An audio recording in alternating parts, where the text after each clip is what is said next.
కాకుంటే ఇప్పుడు కళ్ళని దానం చేయమన్నప్పుడు వచ్చినటువంటి ఒక యాడ్ అనేది ఉంది. నెక్స్ట్ జన్మలో మీ కళ్ళతో ఈ ప్రపంచాన్ని చూడొచ్చు, అందమైన ప్రపంచాన్ని చూడొచ్చు అనేది. కళ్ళు అనేది it's a device. The only thing which perceives everything is the brain.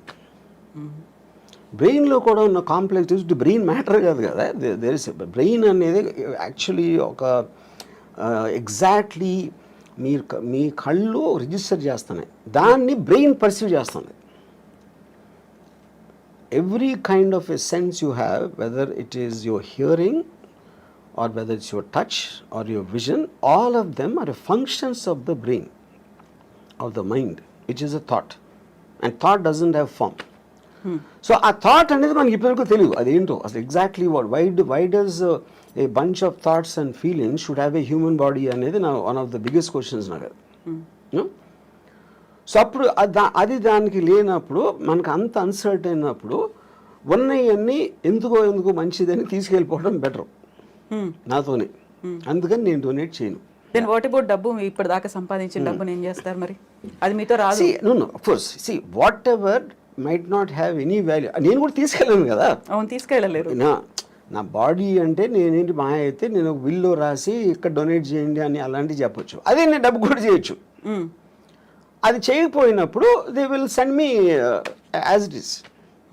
But money and this మీరు చెప్పకపోయినా సరే it will rightfully go to whatever the legal aspect of the hereditary laws ఏదైతే ఉన్నాయో దానికి వెళ్తుంది. So I'm not in control of that. నేను బతికున్నప్పుడే ముందే నేను అనుకుంటే ఇస్తాను, అది ఎలా చేస్తారు కదా, చాలా మంది చేస్తారు. వాళ్ళు దానాలు ఇవ్వచ్చు, ఎవరికో రాసేయచ్చు, ఏదో చేస్తారు. Anyway that happens. సో ఇప్పటిదాకా మీరు ఏ దానము చేయలేదు, చెయ్యరు అస్సలు? బ్లడ్ డొనేషన్ దగ్గర నుంచి నెవర్. నా ఇష్టం వచ్చిన వాళ్ళకి నేను I will give money. General పీపుల్కి నేను they have to have some connection to మీ.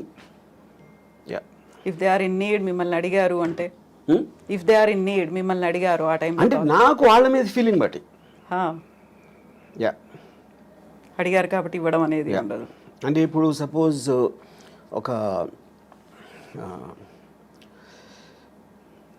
అంటే ఇప్పుడు డొనేషన్ ఎప్పుడు మీరు ఒక వికలాంగులు లేకపోతే పేదలు లేకపోతే మన ఏమంటారు దాన్ని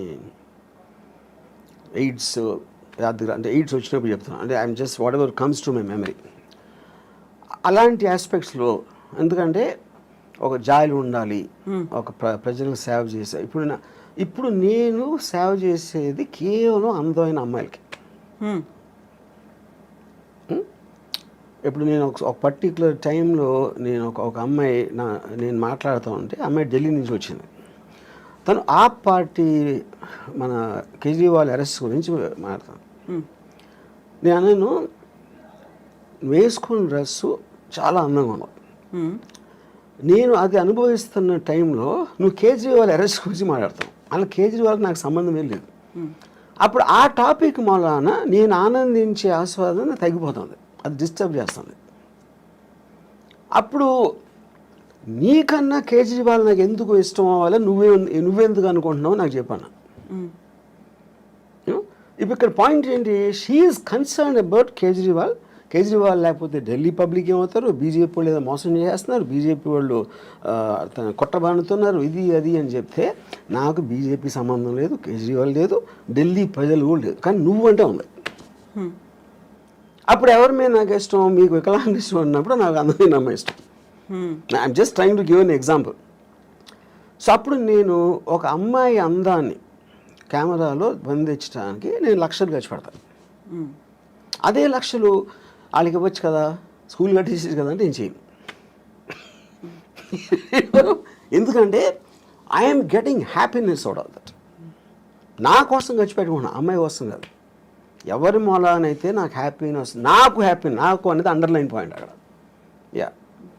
అప్పుడు పవర్ఫుల్ మెన్, బ్యూటిఫుల్ విమెన్, ఇలాంటి కొన్ని కేటగిరీస్ ఉంటాయి నాకు, వాటి మీద ఖర్చు పెడతాను. ఆ అమ్మాయి రియాక్షన్ ఏంటప్పుడు? She start laughing. ఎందుకు laughing? Because why is Kejriwal Delhi people and they are better than your beautiful body అని అడిగారు. అది నాకు చెప్పాను. నేను చెప్తున్నాను క్లియర్గా, నాకు నువ్వే ఇష్టం వాళ్ళు కాదని. నీ బాడీ కన్నా వాళ్ళు ఎందుకు నాకు ఇష్టం ఉండాలి అని నువ్వు చెప్పాను. Maybe in the way I talked and all that she suddenly started laughing. ఎందుకంటే ఆన్సర్ చెప్పలేక. సో కేజ్రీవాల్ గురించి వాటి గురించి అసలు మిమ్మల్ని అడగొద్దు, పాలిటిక్స్ గురించి దేని గురించి. Unless I'm interested. I might have been interested in suppose మన వైసీపీ దాంతో మన once the election is I'm film maker. ఆ ఫిల్మ్ మేకర్ నేను అనుకున్న తీసాను, అయిపోయింది, ఎలక్షన్ అయిపోయింది, రిజల్ట్ వచ్చింది. So I'm off that. అంటే ఒక పర్టికులర్ సినిమా తీస్తున్నప్పుడు ఆ సినిమాకి సంబంధించిన టాపిక్లో కాన్సన్ట్రేట్ చేస్తాను. సత్య తీసినప్పుడు I was very much in to the underworld for example. 26/11 తీసినప్పుడు టెర్రరిజం. ఇంకోటి ఏదో తీసినప్పుడు ఆ పర్టికులర్ సినిమా ఉన్న మూడ్లో నా కాన్సన్ట్రేషన్ అనేది డైవర్ట్ అవుతూ ఉంటుంది ఆ మ్యాటర్ బట్టి. యా. సో ఇప్పుడంతా శారీ మీదే ఉందా? బికాజ్ కరెంట్ ప్రొడక్షన్ కనుక. యా. ఆ తర్వాత మళ్ళీ ఆ మూడ్ మారుతుంది. మారచ్చు. సో రంగీలా తీసినప్పుడు అదొక రకమైన మూడ్లో ఉన్నారు. అంటే మన మైండ్ స్టేట్ ఆ వర్క్లో ఉంది కాబట్టి దానికి రిలేటెడ్ సబ్జెక్ట్స్ మీద ఆటోమేటిక్గా మీకు అటెన్షన్ ఎక్కువ ఉంటుంది. సో ఈ సినిమాలు తీసిన ప్రతి దాంట్లో కూడా అమ్మాయే కనిపిస్తుంది, అమ్మాయి డ్రెస్సింగ్ కనిపిస్తుంది, అమ్మాయిలో ఉన్నటువంటి ఆ బ్యూటీ అనేది కనిపిస్తుంది. ఇంకా ఇంతకు మించి బియాండ్ ఇంకా మీరు ఆలోచిస్తారని మేము ఎక్స్పెక్ట్ చేయొద్దు, అంతే కదా? అని ఇందాక చెప్పాను కదా నేను. అంతే. My primary thing are powerful men and sexy women, beautiful sexy women. You know దానికి రిలేటెడ్ మ్యూజిక్ ఉండొచ్చు, దానికి రిలేటెడ్ ఇంకా ఏదో ఒక context of some shooting scene అలాగే, but all of them are again coming back to the same thing. నేను సినిమాలోకి వచ్చింది శ్రీదేవి గారిని డైరెక్ట్గా చూడటానికి వచ్చాను, అంతేగాని మంచి సినిమా తీద్దాం, మంచి ఎంటర్టైన్మెంట్ ఇద్దాం, ఫ్యామిలీ అందరూ చూడదగ్గ సినిమా అని నేను ఎప్పుడు రాలేదు. అలాంటి సినిమాలు ఏదైనా వచ్చి ఉంటే అది బై ప్రోడక్ట్గా వచ్చినాయి, కానీ అది నా మెయిన్ ఇష్యూ కాదు. ఫోకస్ కూడా పెట్టలేదు. నా యాక్చువల్ ఫస్ట్ ఇంటర్వ్యూలోనే నేను చెప్పాను, నాకు సినిమాల్లో నేను వచ్చింది Amitabh Bachchan's gun and Zeenat Aman's thighs అని చెప్పాను. నన్ను ఫస్ట్ సినిమాకి అట్రాక్ట్ చేసింది ఈ రెండు. యా. సో ఇప్పుడు శ్రీదేవి, అందుకని నా బయోగ్రఫీ గన్స్ అండ్ థైస్ అని పెట్టాను పేరు. అవును. శ్రీదేవి మీద ఇష్టం, బోనీ కపూర్ ప్రొడ్యూస్ చేస్తారు, జాన్వీ కపూర్తో తీయమంటే తీస్తారా? ఎందుకు? నాకు Janhvi Kapoor I don't connect to her. So Sridevi connection ఉంది కదా అక్కడ. కానీ శ్రీదేవి గారు పర్టికులర్ పర్సన్, ఆవిడికి పుట్టిన బిడ్డ, కానీ ఈవిడ శ్రీదేవి కాదు కదా. నాకు today somebody might like her more than Sridevi, అది వాళ్ళ పర్సనల్ విషయం. ఇప్పుడు నేను నా జనరేషన్లో నేను కాలేజ్ టైంలో ఉన్న నా మెంటల్ స్టేట్కి ఐ కనెక్టెడ్ శ్రీదేవి గారు. సో సేమ్ థింగ్ ఇప్పుడు అవ్వచ్చు. ఇప్పుడు నాకన్నా చాలా యంగ్ ఎవరు 20s, 30s ఉన్నోళ్ళు దే మైట్ కనెక్ట్ జాన్వీ చాలా శ్రీదేవి గారు, కానీ చాలా ఎక్కువ చేయొచ్చు, అది వాళ్ళ ఇండివిజువల్. ఆ టైంలో కూడా somebody might like Jayaprada more, somebody might like somebody more, you know. అప్పుడు ఈచ్ ఇండివిజువల్కి వాళ్ళకున్న పర్సనల్ పర్స్పెక్టివ్ అనేది డిఫర్ అవుతుంది. సో శ్రీదేవి గారి మీద ఏదైనా బయోగ్రఫీ తీయాలి అంటే ఆలోచన? నో. శ్రీదేవి గురించి తీయాలంటే శ్రీదేవియే ఉండాలి అక్కడ, అంతే. పాయింట్ అది కూడా కాదు. అంటే ఇప్పుడు శ్రీదేవి గారి లైఫ్ హిస్టరీ అంటే నేను I want her to be a beautiful image in my mind. అలాగే ఉంది. ఆ బ్యూటిఫుల్ ఇమేజ్ అనేది నేను ఇష్టపడతాను, కానీ ఆవిడ వెనకాల కష్టాలు, అదేమైంది ఇదేమైంది ఏదో సూసైడ్ అంటే I don't want do that. I don't want get in to that space only.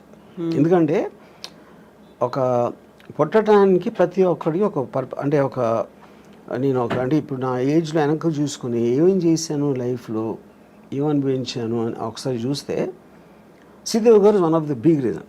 అలాగే జయసుధ గారు is very big reason. Bruce Lee was a big reason. Ayn Rand is a big reason. వీళ్ళందరి ఎగ్జిస్టెన్స్ వల్లనే నా లైఫ్కి fulfilment వచ్చింది. వీళ్ళని తీసేస్తే నా లైఫ్ బ్లాంక్. అసలు నేను వెనక్కి తిరిగి చూసుకుంటే కొంతమంది వ్యక్తుల్ని తీసేస్తే my life is a full blank. But so the people influence me. వాళ్ళు నాకు ఆనందం ఇచ్చారా, ఎక్సైట్మెంట్ ఇచ్చారా, మోటివేషన్ ఇచ్చారా, లేకపోతే ఒక పాత్వే చూపించారా, ఇవన్నీ కూడా వీళ్ళందరూ చేశారు. దాంట్లో she is a very important person. Yeah. So ఇప్పుడు బ్యూటిఫుల్ ఉమెన్తో పాటుగా పవర్ఫుల్ మెన్ అన్నారు. పవర్ఫుల్ మెన్ అంటే ఎవరి మీద cinema? Powerful men Dawood Ibrahim అవ్వచ్చు, బాల్ ఠాక్రే అవ్వచ్చు. అమితాబ్ బచ్చన్ యాక్టర్. అమితాబ్ బచ్చన్ చేసిన క్యారెక్టర్ బాల్ ఠాక్రే సర్కార్ అవ్వచ్చు. లేకపోతే అంటే ఇట్ ఈస్ ఎవరో పోలీస్ ఆఫీసర్లు, ఎవరో gangsters, terrorist, Osama bin Laden అవ్వచ్చు. All of them interest me. Yeah porn stars అవ్వచ్చు. Yeah, ఇవన్నీ చూసాము. కిమ్ గురించి కావచ్చు, జిన్పింగ్ గురించి కావచ్చు, పుతిన్ గురించి కావచ్చు, ఇలాంటి మూవీస్ కూడా వస్తాయా?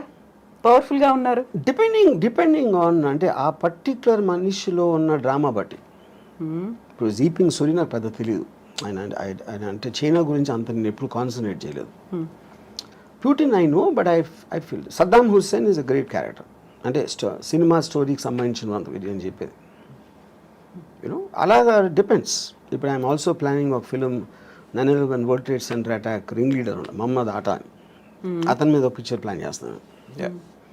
సో పవర్ఫుల్ మెన్ అంటే ఇలాంటి వాళ్ళే కనిపిస్తున్నారు. అంటే హూ మేడ్ ఇంపాక్ట్, అంటే వాళ్ళు ఒక వరల్డ్లో ఒక మార్పు తీసుకొచ్చారు. Whatever it may be, negative or positive, negative positive అనేది ఉండదు ఎప్పుడు. దట్స్ వెరీ బిగ్ మిత్ అది. వాళ్ళు దే గో అగెయిన్స్ట్ ద నామ్. ఇప్పుడు హిట్లర్ సెకండ్ వరల్డ్ వార్ వచ్చిన మళ్ళానే ర్యాపిడ్ అడ్వాన్స్మెంట్ అయింది మొత్తం వరల్డ్ అంతా. ఎప్పుడైనా మీకు కటాస్ట్రాఫిక్ ఇన్సిడెంట్ వచ్చినప్పుడు ఆటోమేటిక్గా అడ్వాన్స్ అయిపోతుంది. అప్పుడు మీరు అలా చూసుకుంటే హిట్లర్ మంచి చెడ్డ చేసి కూడా తెలియదు. ఎవరికి చెడ్డ అప్పుడు పోయిన వాళ్ళకి. అడ్వాన్స్మెంట్ మూలాన ఫర్దర్ జనరేషన్స్ విపరీతంగా దాంట్లో దే